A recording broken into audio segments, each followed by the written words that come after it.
Good morning, Vanchians. Another beautiful day has begun as we continue our pursuit of achieving Type 1 civilization status. Today, I want to explore an idea that many people believe in, the power of manifestation. If you can clearly imagine a future where your goal is already achieved, you gain the willpower to make it a reality. But more than imagining what Vanchi becomes, it is about understanding how it feels to live in that future. So today, let us manifest that future together, by comparing where we are and where we want to be. 1. The feeling of a perfect beginning. In this envisioned future, the day begins differently. You wake up naturally, without an alarm. Your body feels fully recovered. Your mind is clear and alert. Even indoors, the air feels as fresh as a green forest. You feel no fatigue, no illness, no signs of aging. You feel as though you are 22 years old, at your physical peak. 2. What it takes to achieve this reality. To create such an experience, we must transform our environment. Zero artificial emissions across the planet.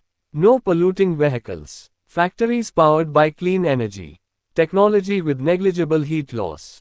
Architecture must evolve. Smart cross-ventilation systems. Indoor spaces that feel like outdoors. Pollution-free support systems that become invisible. This is not about sacrificing comfort. It is about redefining comfort as natural harmony. 3. Mastering sleep and biological recovery. The next frontier is sleep.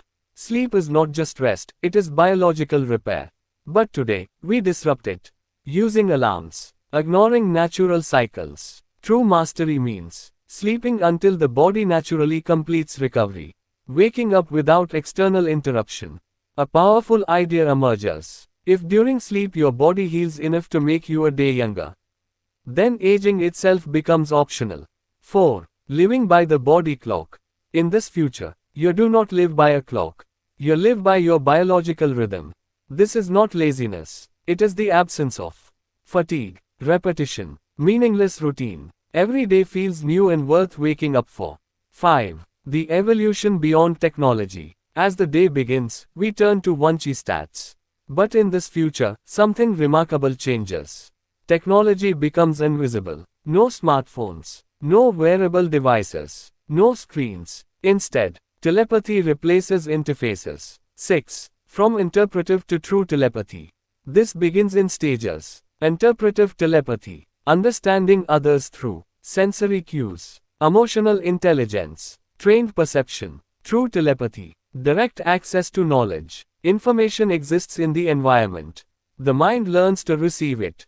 7. Smarter humans over smarter machines. The long-term shift is clear. We stop building smarter tools and start becoming smarter ourselves. Evolution becomes intentional, not generational. Non-invasive methods enhance human capability. Abilities once seen as fiction become learnable skills. However, this must be approached with caution. Self-competence must take priority over dependence. 8. Present reality, responsibility through data.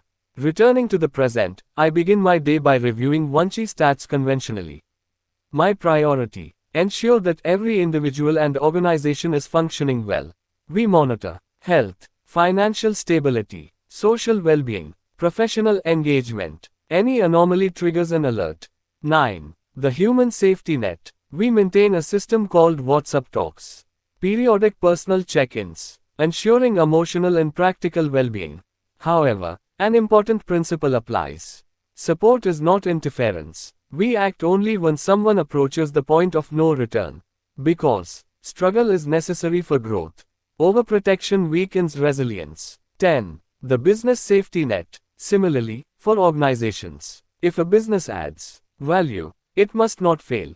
In critical conditions, a wave of customers supports the business, not to artificially inflate profits, but to provide feedback for adaptation. 11. A society focused on value, not profit.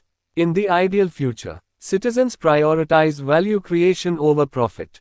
Basic needs are secured. Adaptation becomes natural. Failure is no longer feared, it is part of progress.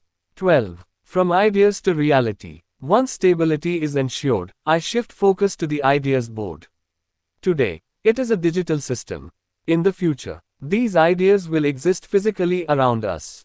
Some will evolve. Some will become obsolete. New ones will emerge. 13. The disappearance of apps. Eventually, routine apps, finance apps, social apps, maps and ideas platforms, all transition into mental systems. Physical records remain only for archival purposes. Even advanced simulations may one day run entirely within the human mind. 14. Learning through experience. Consider something as simple as a tree. Today, you ask an AI for information. Tomorrow, you embody that knowledge. Example: knowing a mango is sour before sweet is information. Eating it and experiencing it makes it permanent knowledge. Experience transforms information into identity. 15. Tracking progress through ideas. The ideas board behaves like a dynamic system, similar to a stock market. Metrics include priority ranking, practicality percentage, data depth and quality. These indicators show how close we are to achieving our ultimate objective. 16. Ground level insight is an incognito mare. To truly understand progress, I often move through the city incognito. To access restricted spaces, I carry a verified, mayor's representative badge. This allows entry into private institutions, direct access to information. Used responsibly, this ensures unfiltered ground reality. 17. Visiting the front lines of innovation. Today, I spent my time visiting R&D labs across Vanchi.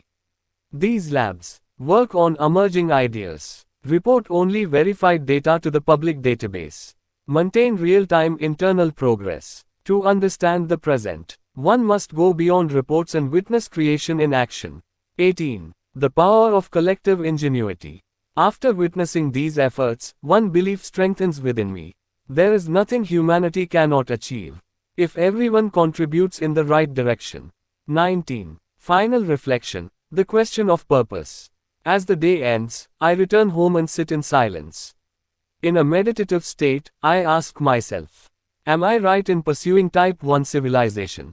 Or is it better to live a simple, peaceful life? One that fades quietly with time.